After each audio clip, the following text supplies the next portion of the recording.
So now, Ghana play Brazil on Friday. If you're watching this on Friday, it's today. If you're watching this on Thursday, it's tomorrow. Awal is here. Okay, so now take us through it. 3 Ghanaian players used for the flyer and 3 Brazilian players. Are you the captain, Partey and Jikunu? Yeah, Alexander Jikunu. Neymar? Marquinhos. And? Vinicius. I see. Okay. Vinicius Junior. Walk us through it. Yeah, you know, the Brazilians have some staggering numbers against African sides. Out of 37 games, the Brazilians have won 34 times. Oh, 37 times Brazil have turned out against African countries. Sides. They've won 34 times. Drew 2 and lost only 1. The only 2 to have drew against Brazil were Senegal and the Super Eagles of Nigeria. Super Eagles? In which World Cup? No, it wasn't World Cup. It was a friendly. Okay, I'm talking about the numbers. It could be any competition. 37 is all competitions. Yes. It can include friendly games, FIFA Confederations Cup, World Cup, or any other tournament that you can talk of. The Super Eagles of Nigeria and the Teranga Lions were the ones to have drawn against the Brazilians. And the only loss came in 2003 at the FIFA Confederations Cup when the Seleção of Brazil lost against the Indomitable Lions of Cameroon. Okay. I remember that fantastic tender ball scored through the foot of Samuel Eto'o. He scored the only. Yeah. That was the tournament we had that unfortunate incident of the death of Marc Vivien Foy. Oh yeah, if you're gonna remember. Yeah, I remember that. Yes. They were in the same group. The French met the Cameroonians in the finals, and then prior to the Cameroonians' way to the finals, they beat the Brazilians. And Brazil are in the group with Cameroon once again? Yes, in the World Cup. Okay. They've met on 2 occasions even in the World Cup, and this is going to be the 3rd time. Okay, so let's move on. So like I was saying, they've met African sides 37 times, winning 34, drawing 2, losing 1, scoring 95 and conceded only 16. 95? 5 goals out of those 37. Which was their first encounter with Africa? I'd like to know historically. If 37, which one was the first? Do you remember? For that one, I don't remember. Okay, all right. Okay, let's move on. Yeah, you know, different setups have come with regards to how Otuado can line up his men for the charge or for the game. This is a typical 4-3-3 or 4-4-2 diamond, depending on how... 4-4-2 diamond? Yes, you know, this one will sit at the base, this one will be at the... Where is the goalkeeper? This is the goalkeeper. Okay, so we start from below? Yes. All right. So these are the back line. I wish you had put it that way so that we can watch it like that. Anyway. Okay, so the goalkeeper is the back line. So you have your 4 back. Tariq on the right. Tariq. Amate and Jiku and Gideon Mensah. Gideon Mensah. Then your front 3 is Jordan. Yeah. Jordan is the middle? Yes, he's the one here. Why are you playing him in the middle? Is he not a finisher? He's played on some couple of occasions at those wings. You remember even in that match against the Super Eagles of Nigeria. So you have Jordan there, you have Partey, you have Dennis. Who is Dennis? Dennis Odoi. Dennis Odoi, is he not a defender? Yeah, he's a defender. You know, why do you have him in there? The reason why these 2 men were put here is just to put a break on those wing play of those Brazilians. Where Vinicius, Neymar, probably Rafinha operates. But do they always come from the left side of their attack? It because depends. you have put these people on the right. You know, so if Neymar is coming from the right of his attack to our left, he will encounter Gideon Mensah, but he may not encounter Tariq Lamptey and Dennis Odoi. You know, the Brazilians are spoiled for choices when it comes to those guys on the wing play. Even there are guys that a lot of people were saying they should have been part of the squad, of which they are not right now. Gabriel Martinelli, Arthur George, and all those other guys that people are talking of. So the reason why those who did this lineup is just to cut a break or put a break on those wing play of the Brazilians. They have those guys in abundance. Rafinha, Neymar, Vinicius, Rodrigo, Coutinho, all these guys are around. Coutinho is not in the team, is he? Yeah, is he? He's been called? Yes. Aston Villa's Coutinho. Yes. I see. Yes. Okay, so you're throwing in a lot of wing you can players also change it like this to stop them from coming, so that if they come, they will be exposed. Yeah, you can also change it like this because Dennis Odoi looks more defensive. So you can take Tariq Lamptey up front there, and then he drops back. Okay. And then your 3 top is who? And then Inaki, Antoine Semenyo leading with Mohamed Kudus just behind. Is Jordan not too far away from the goal? I'm not sure. You know, even if you take a look at the club level, for about 2 years now, he's been playing through the wings. Okay. He's not even playing at the main. But if he's on the wings, you can put him where Williams is. That's wing. You know, William is a striker who acts as a decoy. So here you don't have any arrowhead. We don't have any arrowhead. And you drop the probably you can. This one can also switch, where you can have William and then Kudus just behind Antoine Semenyo, of which Antoine Semenyo could be our arrowhead, because for him he's someone who lacks fluid movement, unlike Inaki. But is he a great finisher, Samaya? Quite not as such. So why are you putting him there instead of Ayew? The captain, yes. Yeah, this is a different set. You know, we are talking about. No, but you're putting your best 11 on, Yes. and you have Samaya in. Antoine You Semenyo. say that he's not dexterous like that. Yeah, He's not fluid. His movement is not one that you can really rely on. So in this case, and his finishing is also not what you think is great. So why do you have him in there? You should have Ayew there, because Ayew's finishing is great. His movement is excellent. Yes. He But may not have the strength to carry on let me for also many, show you many this. hours, Let me also but- show you this. One thing is, the Brazilian backline, some of them are old, like Thiago Silva. They might like pace. You have Kudus, Yeah, who are very pacey. who takes about 40 seconds to remain on the ball. If you have Dede Ayew adding up to him, Dede Ayew also likes to remain on the ball. Yeah. So you delay your transition. There are some passes which could be just quick. Yeah, but Kudus should be told not to remain on the ball for more than 10 seconds. It depends. It depends Yeah, on how that's- you're going to tell your players to line up and the tactics that you want to see. Yeah, but I'm just comparing Dede to Samaya, whom I don't know. Who you said Antoine Semenyo. you said he doesn't have much dexterity, and but so why is he here? Is he a great finisher? Not too much. He doesn't have So too why much of the numbers. so why is he there? Is he a ball holder? Is he what is his strength? He holds the ball well, and But we don't want people in no, front to be holding the ball. he's also good up there. He can be like the one who is going to act as the arrowhead, of which we are going to have a focal point. But if he's not a great finisher, then an arrowhead is a finisher. That's why they call you arrowhead. there are some arrowheads. Arrowhead is a finisher. There are some complete finisher. There are some arrowheads. They are creators. But then you can't be an arrowhead. Creator is a schemer. You drop. No, you know, there are some strikers that are creators. Bobby Firmino is a typical example. Marco van Karim Basten. Benzema is a typical example. Yeah, but they finish. They are great finishers. So I'm saying that if the man cannot finish well, what is his role inside there? When you have Ayew who is saying, okay, let's look at the next lineup that you have. This is also another one. Okay. This one too, I don't see Ayew. Yeah. So Gideon let's Mensah, Alexander Jiku, Amati, and then Dennis. And then what Thomas- lineup are you playing here? 4? This one is 4-1-3-2, which can be 4-4-2. It's very awkward. Yes. Ghana has never played 4-1-3-2. Yeah. So you don't expect Otto-Addo to play this. So it's not a lineup we should really consider. Otto-Addo is a fan of the three-back. Yeah. He always likes the three-back. You know, there are Who's some... Ransford? Ransford, he is one of the new guys that I talked about. Okay. Ransford the Boa, who plays his trade with Hamburg. What is the strength? Yeah, he's skillful, he's pacey, he's very, very pacey. And he also has a very good ability to make good pullouts. Is Trey not a defender? No, Trey is a playmaker. I see. Yes, he's a midfielder. Yeah, More but central it's a midfielder. defensive midfielder. No, no, no, against no, the no. Nigeria game, was he not playing behind? You know, in the Nigerian game, Yeah. Otto-Addo makes some substitutions that a lot of people never knew or understood what Otto-Addo meant. Even those on the technical bench of Nigeria were confused.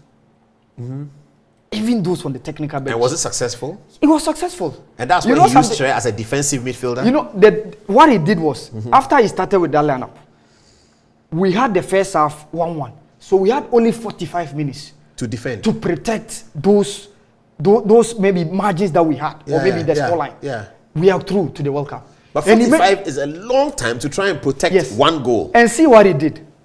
He made 3 substitutions. at halftime. Yes. He substituted Abdul Fatawi Isaku, Baba Idrisu, who was his main DM, the defensive midfielder that day, and then Jordan Ayew. He brought on board Andy Adom, Elisha Owusu, and then Daniel Kofi-Kyereh. So after he made that substitutions, he switched from 4 back to 5 back. Andy Adom was on the right, Gideon Mensah was on the left, but he let Dennis Odoi to go and join Gideon Mensah on the left because the Nigerians were using that right flank, which So was that our corridor left. is closed. Yes, and he let Daniel Kofi-Kyereh to be on that line also, but most often drift through the midfield to come and help Elisha Owusu. So we're crowding out the Nigerian build-up. Yes, and then we made sure we held the ball very well. Partey was still in. Partey was still in, and then Elisha Owusu, who has a very good football retention. So we made sure we had Partey, Daniel Kofi-Kyereh, and then Thomas Partey. So we hold the ball very well. But what is our strategy going into this game against Brazil? Do we want to win for image, for ego? Do we want to reduce the number of goals they score us? Do we want to hold them and say we have held on to Brazil? What's the psychological purpose of this? It depends on everyone's assertion on how he or she sees the game. For me, I just want to see our lineup, how we are going to line up, the new tactics, how we are going to deploy our play, especially meet those opponents that we are going to be meeting. And how we are going to deploy the new players. I'm looking for Tariq Lamptey and Inaki Williams. Yes. So I want to see how Mohamed Kudus will work with Inaki how Williams. They are going to link up. Yeah, I really need to see that. I think that there's a lot of expectation for how that play works. Yeah. Okay, so here you don't have Jordan, you don't have Andre. You have Andre. My people, why? Why are you dropping them? I want Andre in there. Let me go to the other lineup. We'll be talking later tonight about the whole Asamoah Gyan contest. When we get back to Sudan, we'll be talking about should Asamoah Gyan join the Black Stars? Should Ajiman Bedu join the Black Stars? Should Stephen Appiah join the Black Stars? Everyone says that Sule Ali Muntari, who is playing, he played for Hearts of Oak and got some great assists in last season's Ghana Premier League. So we'll be talking about those three players. So please get their photographs for me. Asamoah Gyan, Stephen Appiah, and Ajiman Bedu. And they say that Rojamela, I need his photograph as well, and a photograph of the 1990 Cameroonian team.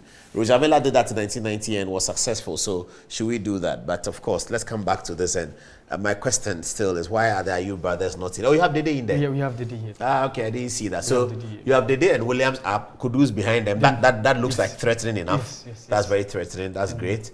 I don't see Tariq Lamptey here. Yeah, this one, Tariq is not there. Oh, he lost his place. Yeah, Dennis Odoi is the one. But Tariq Lamptey is, I think, stronger than Dennis Odoi on the right. Dennis is stronger defensively. Yes. Tariq is also stronger offensively. So you can play both of them? You can play both 7 of them. and 2. Yeah, like how we did with Samuel Nkume and John Pencil during the 2010 World Cup in South Africa. We were using those guys. John Pencil was a right back. Yes. Nkume was also a right back. But he can play as a... But Nkume was playing as a 7. As a 7, and then... And this one was behind him. Yes, and they both can go and come. Yeah, they played very well in that tournament, South Africa 2010. How are the Brazilians going to line up? Are we there yet? What's the next slide? Yes, okay. Oh, this is still another Ghana. Yes. Okay. This is one with Dede, and the other one we had Jordan. Okay, let's see the next one that you have Jordan.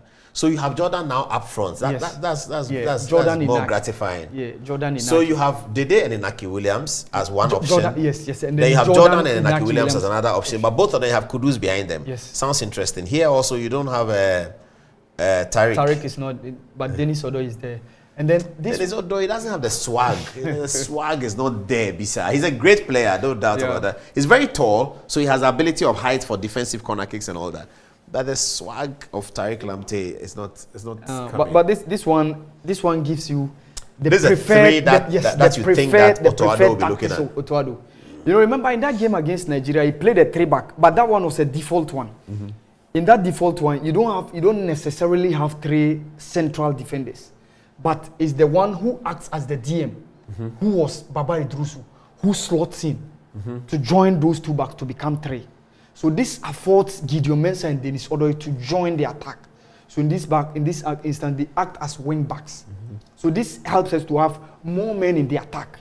But quickly, when we lost possession, those 2 guys would join. They will become 5. I see. Okay, let's move on. This is also another one. There's another one. Is that the final one?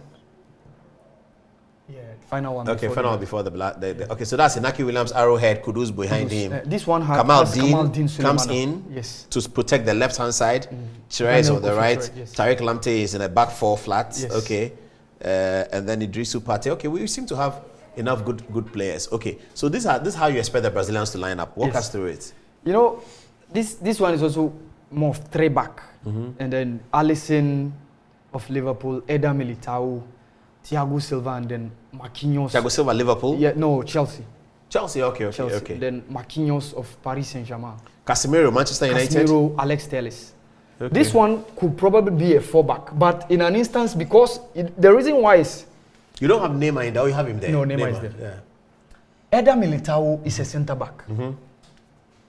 You can use Alex Telles to be a left-back. Yeah. So Marquinhos and then Thiago Silva will form those guys at the center of defense. But tactically, it can change, especially when they are joining the attack. Vinicius will be on the left. So for you, the left back, you have no option joining the attack. What you just do is to slot in the midfield to make sure you add up to Casemiro. In case there is an overload, you helped Casemiro to protect the back line, especially when you're under attack. Is Casemiro in that great form? I saw him in the last Manchester United game. He was substituted or he came from the bench.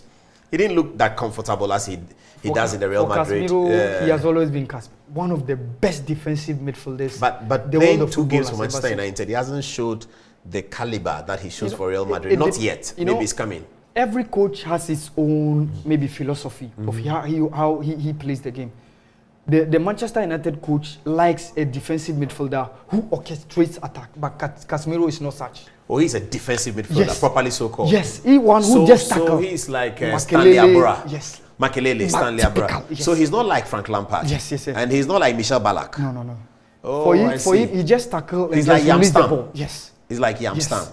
Tackles and then release the ball. Okay, he's not like Roy Keane. Yes. But even Roy Keane is rugged, you can put him in that class. Yeah, Roy Keane like doesn't Patrick start Vieira, that well. like Patrick Vieira, those who are hard tacklers. Yeah, but Vieira also initiates, doesn't he? Yes, he initiates. But there are some who combine. So like a Michael Essien. Even Michael Essien initiates attack. Yeah, he actually scores. But a typical defensive midfielder you can talk of is Claude Makelele. Okay. Claude Makelele. He's not going anywhere. He's not going anywhere. He's just defending. Tackles, takes the ball and then release the ball. Okay. Release it. Okay. So that's how Casemiro operates. But the Manchester United coach is looking for a defensive midfielder who picks up the ball and starts. And orchestrates. Yeah. That one, the Italians call him regista. Regista. What does that mean? That's what we call deep line playmaker. He's a playmaker, but he makes within the deep zones. Oh, I see. From the defensive side. I see. A typical example is Andrea Pirlo. Pirlo, I don't know him that well. Give me another example. Like Frankie de Jong. No, I'm not. I've watched him, but I've not seen him that well. So, are you looking for Frank Rijkaard? Yeah, like Frank Rijkaard. Okay. You know, I'm old, so you have to go back a little bit. So, you're looking for like a Frank Rijkaard. You also, you know those old players. But you know Frank Rijkaard? Yeah. You watched him? No, not as such. Okay, so let me get Paul Scholes. But Scholes an offensive midfielder anyway. Paul Scholes, we're looking for a defensive midfielder who initiates, who does the playmaking in the defensive zone. The best example is Shabashi must help me to do this. If Kofi Shabashi is watching, he should send me an example. The best example is Andrea Pirlo. Andrea Pirlo. He played for what does he played for AC Milan. Iniesta. Iniesta is a central midfielder. Yeah, he's also offensive. He's not a defensive midfielder. I think Michael Essien will work. Michael Essien as an example of a defensive midfielder who can do playmaking. Michael Essien is quite rugged. You know, those deep line playmakers that you see, they don't often tackle. They can dribble. They can dribble. They don't often tackle. What you need to do is just get good tacklers for him to be just beside them, because they have ball retention abilities. But they don't move too forward. They don't go beyond the center line and all that. They at times move. Very but difficult not as to find a player like that. I said the typical example is Andrea Pirlo. He's the best. Did you know Joe Addo? He played for Hearts of Oak and the Black Stars. Joe Addo? Yeah, he played with Senegal. He was a defender. He was that kind of defender who plays in the traditional number 4 position. I saw him in South Africa 96. Yes, he was in South Africa 96. He plays in number 4 position, but he's a great playmaker within that circle. I'm trying hard to find a European player that we know. I don't know whether if Cabernet Japan is watching. Yeah, if he's watching, he may also have some examples. Because the other day he said Rio Ferdinand he said Kuku Dazie was better than Rio Ferdinand. Okay, so what do you expect of the Brazilian game?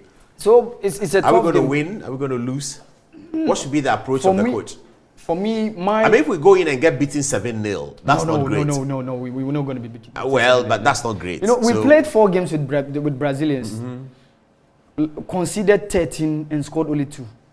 That's a lot. Yes, that's 11. The last 3 games, they beat us and we couldn't even score. Yeah, so we hope that doesn't happen tomorrow. You know, they beat us 8-2 in 1996. Friendly in Brazil. Yeah. I remember Richard Kingston was imposed. Yeah, they were getting ready for a World Cup, weren't they? 1998 World Cup. That was in 96. Okay. Yes. 2 years before. Ishmael Kers took us to that friendly. Richard Kingston was in goal post. Stephen Bedu, Jacob Nati, Emmanuel Ampia, and then Samuel Sekufo. You remember them? Malam Yayani, Odate Lamti. Yeah. Did you remember Stanley Abura?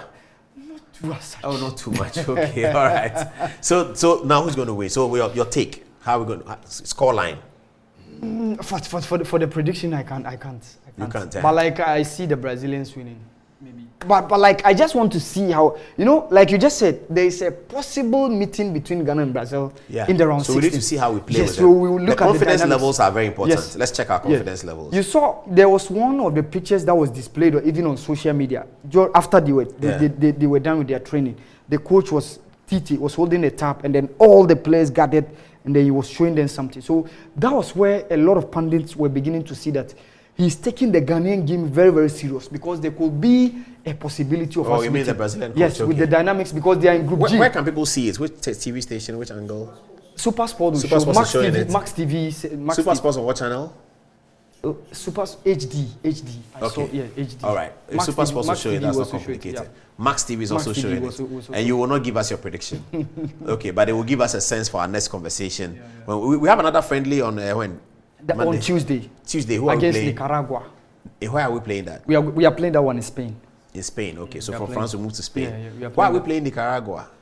Ecuador? Did I say Uruguay? Or some other style? You know, we can't play with Uruguay because we are in the same group. Yeah, I know. Are we playing Nicaragua because their style is similar to Uruguay?